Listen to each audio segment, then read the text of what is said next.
Hello folks and welcome back. It's been a bit of an absence, so my apologies for that. The last couple of weeks in particular has been quite crazy as I kind of ran into the final part of the house move. So today is the 14th of May 2022. I'm pleased to report that I'm now in the new house a little over 3 weeks. And although there's a lot of work still to do, things are going quite well. But you don't want to hear about any of that. You're here for the EV stuff. Now, also pleased to report that we're going to be getting back to doing that.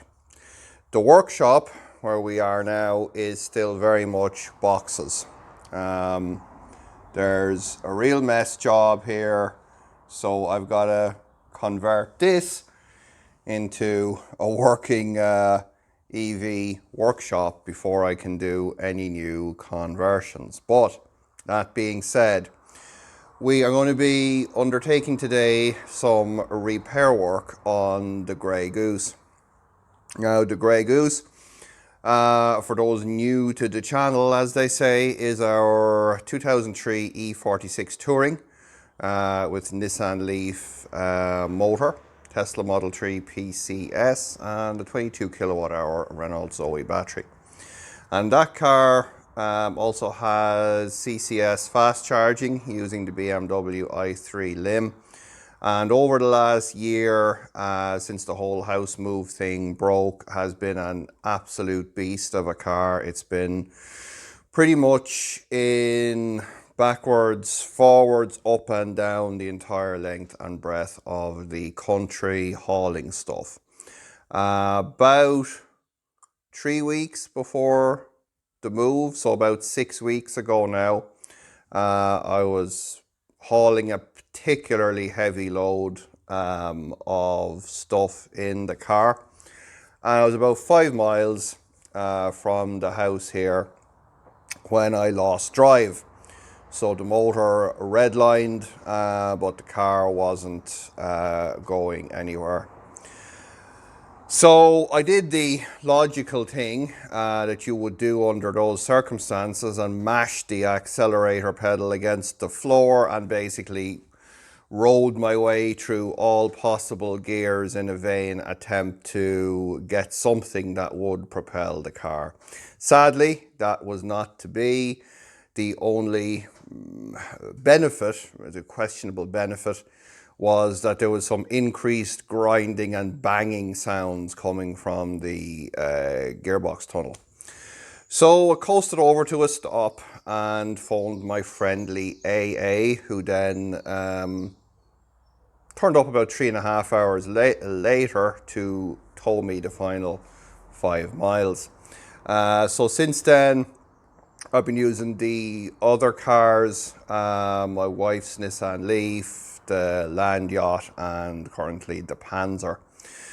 But we really got to get the Goose back on the road soon, because it's my kind of long distance car that can also, I've got a roof rack and tow bar and all that kind of stuff with it. So, subject to this video today will be heading out there to the car and getting the old gearbox, prop shaft, shifters and all of that out, and I'll show you what we're going to be replacing them with. But before we get to that fun stuff, how come I found myself in this situation, you may well ask. And for the veterans of this channel, you will know that it's not my first time screwing up in this particular way. I have screwed up twice in this particular way. First time with the Panzer, when I had the Getrag 5-speed and the Siemens 1PV 5135 in there. And second time around in the Land Yacht when I had a Siemens 1PV 5135 and another Getrag in there. So the Land Yacht now has the ZF from the 530D, so real chunky gearbox, and it works fine. So you might think, well, Damien, why didn't you just put a ZF into the Goose? Yes, because I'm a moron. That's why. And I managed to, as these things do, I convinced myself, oh, well, it's only a Gen 1 Leaf motor that only produces 80 kilowatts. Everything will be just fine. And it was for a while. Then the gearbox started making these kind of weird grinding sounds. But I just dismissed them as being perfectly normal. Then the grinding sounds increased, culminating in the loss of drive 5 miles out the road. So, rule number 1. Do as I say, not as I do. So, that's enough talking. But you are actually welcome, in this case, I'll fully accept it, to say it. Go on, go on. Damien, you did it wrong. Yes, I did. So, let's go have a look at the Goose.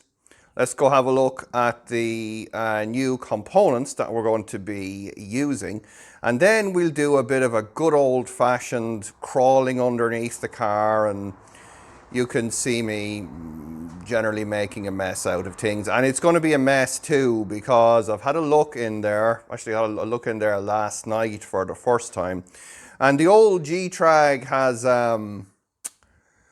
definitely shrugged off the mortal coil and bled out quite a bit underneath the rear of the car, and sitting out there for, you know, whatever, 6 weeks hasn't done much to alleviate the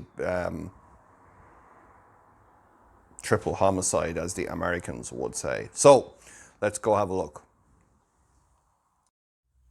So the first new component that we're going to be using, we'll be starting with the Leaf motor, is this custom splined coupler that is made, I believe, probably get this wrong, I think by someone in Canada, but it's this guy here, Mr. Bratt Industries. So if you need your Leaf couplers, go visit him. So this is what we'll be using, coupling up to our clutch disc on this end, going to our Leaf motor here, which should be a much better job than the Fiat clutch disc that I used in the initial setup. Because as we know, folks, Fiat stands for fix it again tomorrow. And if you're like me, then you're going to end up fixing it again tomorrow. And you're going to end up having to go running around various scrap yards in order to find the right components, which are these components, having put the wrong components in the car to begin with. So, main event is this guy here, which is our ZF gearbox. This is a 6-speed from the 320D version of the E46 Touring. I believe this is used in the 330D version as well, very same gearbox, and possibly quite a few other vehicles. So then we had to get ourselves a prop shaft for a 320D Touring. Shifter linkages, all that funny stuff, and a cross member. So these are the main components that we are going to need to substitute into the Grey Goose. So, I mean, it's not as if I hadn't seen the problem in the Panzer and fixed it by putting a Tesla drive unit in the Panzer, then came along and had the same problem with the Land Yacht and fixed it by putting a 530D box, prop shaft, shifter and all of that stuff into the Land Yacht. So the Land Yacht, as you can see, has been getting some work done on her as well. Nothing, you know, terribly exciting, just some NCT repairs, replacing a couple of front control arms and things like that. I didn't bother videoing any of that because it's just boring. Now, As you can see in the background, that's our new workshop. But our new workshop is, as I said earlier, currently full of stuff. So unfortunately, that means that I have to work out here on the polished surface that we have here. So in order to not tear the skin off my back and ultimately bleed out here, I got this kind of interlocking matting stuff, which is quite neat. So that runs the whole length of the car for me. And don't worry, I've multiple axle stands in there, folks. I didn't just put one under it and start crawling away and beating on the car. So this is where I'm going to be getting started working pretty soon, and we'll bring you along for some of the highlights of that. The more observant of you will see that, yeah, it's a bit of a mess job here, and I've all my solar panels are just sitting against the berm here, but they're going to have to go up the field and get put on a mount and all that, but we'll be back for that at the appropriate time, because energy.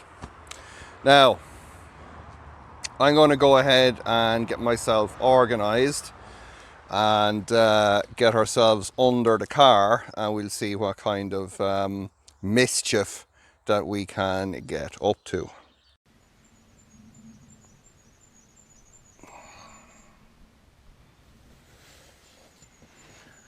Okay. This is probably not going to end well.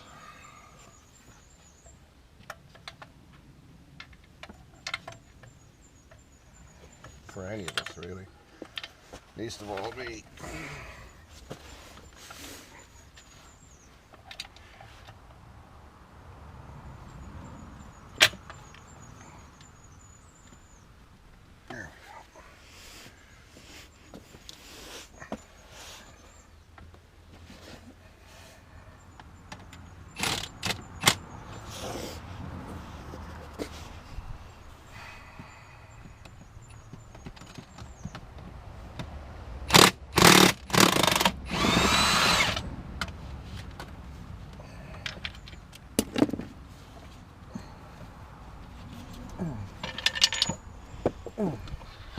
Oh God, that stings.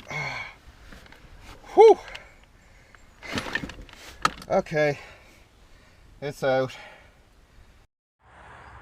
Okay, so we got the horrible thing out of there. Interesting development. The bell housing on this was full of kind of, I don't know what you call that, dirt. And this gearbox side of the coupler is completely stripped out. So basically, that's probably part of why we lost drive. The motor side's fine.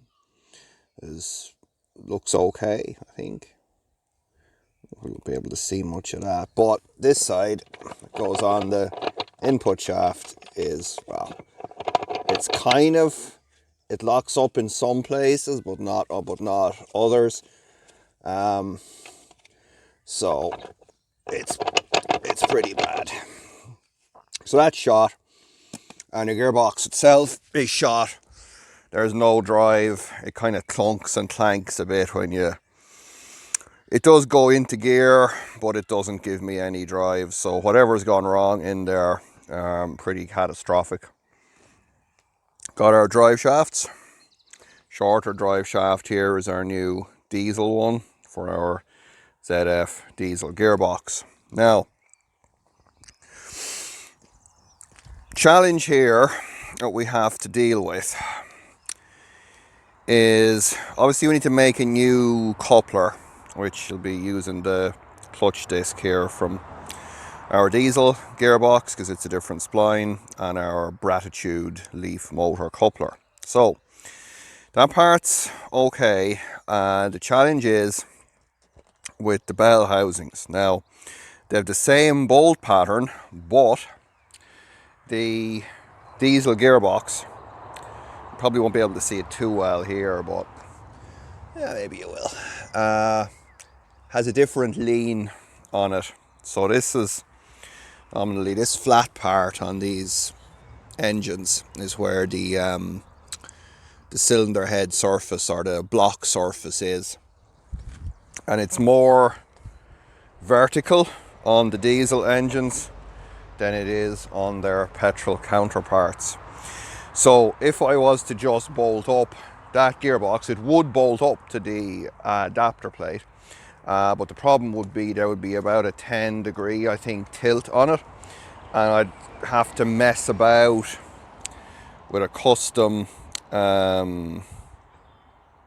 cross member, and I'd have to modify the gear linkages and all this kind of thing. Now you can do that. I did it when I was putting the ZF gearbox in the Panzer, but it's not something I really want to do for this particular project. So we're going to have to come up with a new plan for that. Unfortunately, being the diligent chap that I am, I cut down the adapter plate to the size of the gearbox bell housing. Otherwise I could just re-drill it if I'd left it square, but it was pretty tight on space in there, which is probably why I did that.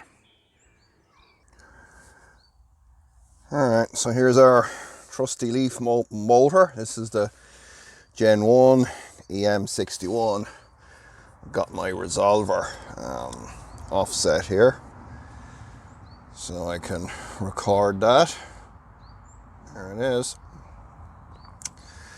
So we might end up doing an inverter swap in this car at some point for some more power.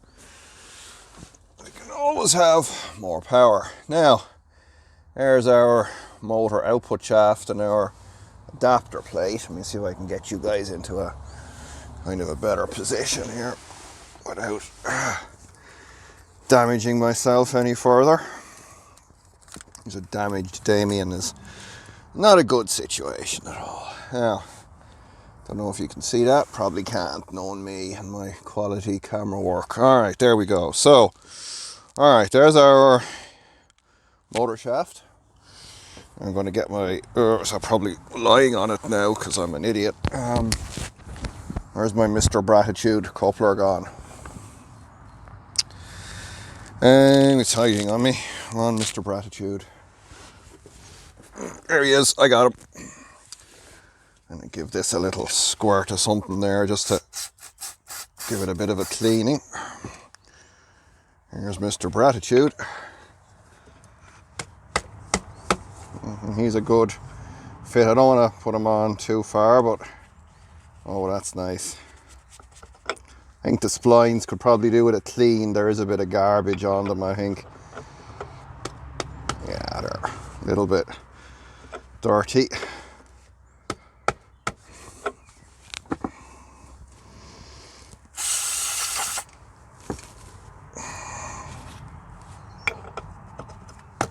There it is.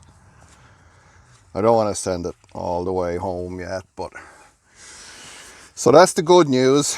We've no damage to our motor splines and Mr. Bratitude's coupler. It's on there absolutely perfectly. Oh, I love that leaf motor sound. Now, as I said, our challenge here is the lean on this adapter plate. So one way, oh, can I get in here? Here we go. So, okay, so one way to go would be, I could take the plate off, take it to someone who had a milling machine and a rotary table, and what we could do is we could slot these holes, because these are recessed so that the heads of the bolts, obviously we let the bell housing sit on here. So I'm thinking that's probably the easiest thing to do will be to slot those holes and let us clock the plate to the place that we want it. That's a 25mm plate, so there's plenty of meat in it. Yeah, so that's probably what I'll try and do. Is we can center off this here and slot those holes. We want to, basically what we want to do is we want to rotate the plate that way. So if I need to slot my holes this side, kind of going that way. So then I could clock the plate around. Yeah, and then it'll just bolt back up there. So I think that's probably what I'm going to do. I mean, other options are a new adapter plate. Given the price of aluminium these days, I'd really rather not do that. I'd really rather not do that. Other options would be more involved. It would mean taking the motor out and remaking the mountings so that the motor, the whole thing could rotate. Now the problem with that, with doing that approach, is that it means everything up top would have to come out. So I don't want to do that, because I want to try and do this just from underneath the car here, because it's a hell of a lot easier than having to tear out everything and the wiring and cooling systems and hydraulics and everything. I really don't want to do that. So I think slotting these holes is the path of least resistance to getting us back up here. I'm going to have to look it up exactly to see what the lean difference is. I think it's 10 degrees, but I'm just going to check that. If anyone happens to know, and do leave me a comment, please. You know, I don't mind. You tell me I'm doing it wrong, that's cool, but also tell me what the difference is in the... Yeah, that's buttoned up against the seal now, because the way this is made, there's an oil seal here beyond the Leaf single speed transmission, so this guy just pops over that seal when that goes back in there. So I'm going to take some measurements here. I need to try and find an engineering company then that'll do the coupler for me and slot these holes, because my stuff at the minute is not really in a position that I can do that. As you see, the workshop there is just boxes at the minute. So for those of you curious, I live in County Cork now, which is the southernmost county in Ireland. So yeah, there it is. I'm going to drive this on just over. I might actually take that little seal off, because then I can just slide this on and off easier. Yeah, that's what I'll do. I'll take that seal off, slide this on here. Then I can measure the length of the coupler that I'm going to need. I'll take the adapter plate off then. And we'll see if we can get an engineering shop then to slot these holes for me and make a coupler. And then we can basically, after that, it's paint by numbers, because we're literally just putting the plate back on, and you can just treat this as an internal combustion engine then, just with no clutch. You just have a straight coupler. So yeah, thanks very much to Brat Industries for this guy, for doing all that stuff, because yeah, that is a really, you know, when that's bottomed out on there, that's going to be a really good fit. And I'm just super happy there's no damage to the motor here when that gearbox, as they say, grenaded itself. So yeah, that's where we're at with the Goose, folks. That's where we're at with the Goose. I'm going to work away on this now. Okay folks, so I figured while I'm doing this part, I might as well bring you along. You might find it interesting. So one of the things we got to do is I've got to work out the sizes for my coupler before I can go to anyone to get them to join up, which is basically our clutch spline piece here, which fits on our gearbox input shaft to our leaf coupler. So the leaf coupler starts off at 100 millimeters long. So first thing I did was I went ahead and checked how far that it protrudes out of the adapter plate when it's fully mated in onto the leaf motor. It basically sticks out exactly 75 mil. So next thing then, we come along here to our gearbox. And what I do is I want to put this clutch spline to where it's just fully mated with the gearbox. And what we do then is I managed to lose it because I always lose measuring tapes. But anyway, put a straight edge on our gearbox and measure from the face here to basically the face here. And that works out at 65 mil.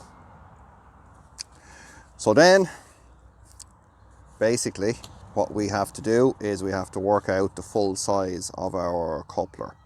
So what we need to do is we need to take 10 mil off the length of our coupler, giving us 65 length of the coupler part. And then basically what happens is this will be mated onto the clutch spline part here with just another piece of steel, just a larger piece that'll pick up both of these, join them up.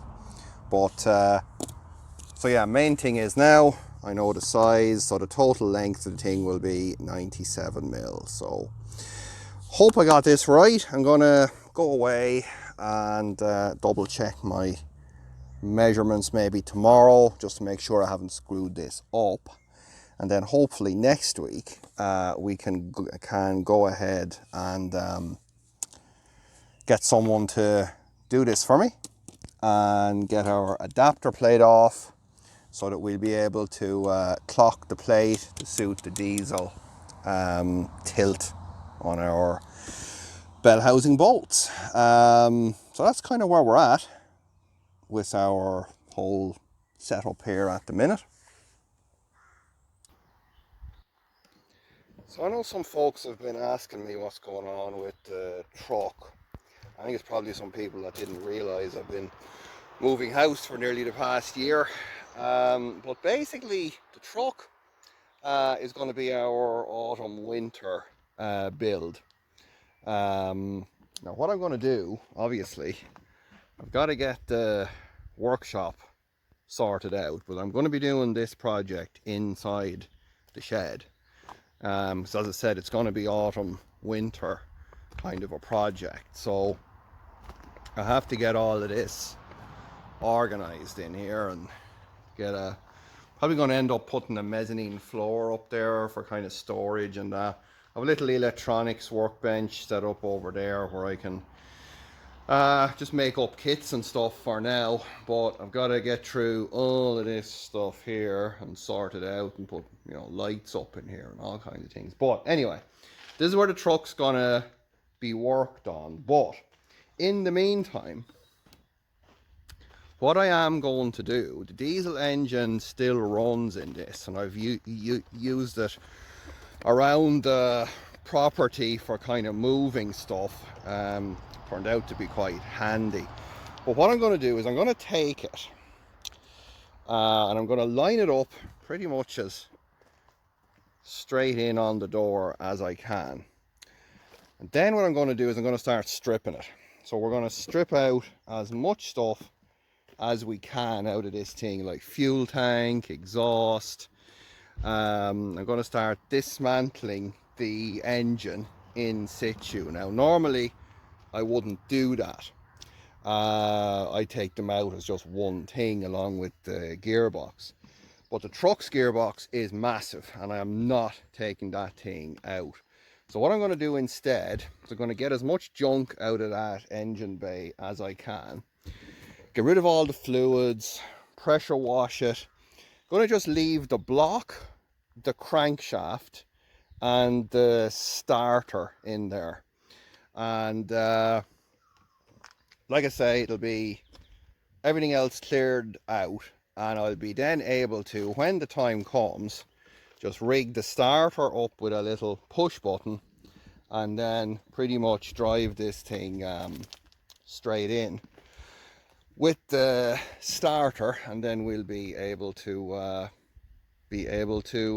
start in on the project. So that'll be coming soon, so stay tuned for it. Well folks, I'm gonna wrap this up here. Probably gone on for too long at this point anyway. As always, don't forget to dislike, do not share. Your friends will not thank you.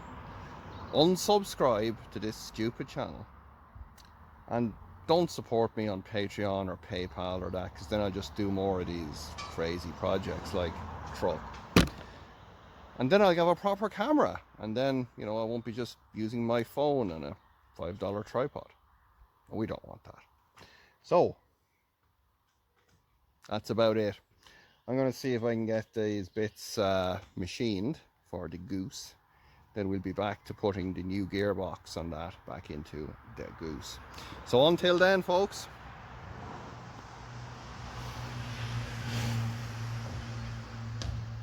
happy Goose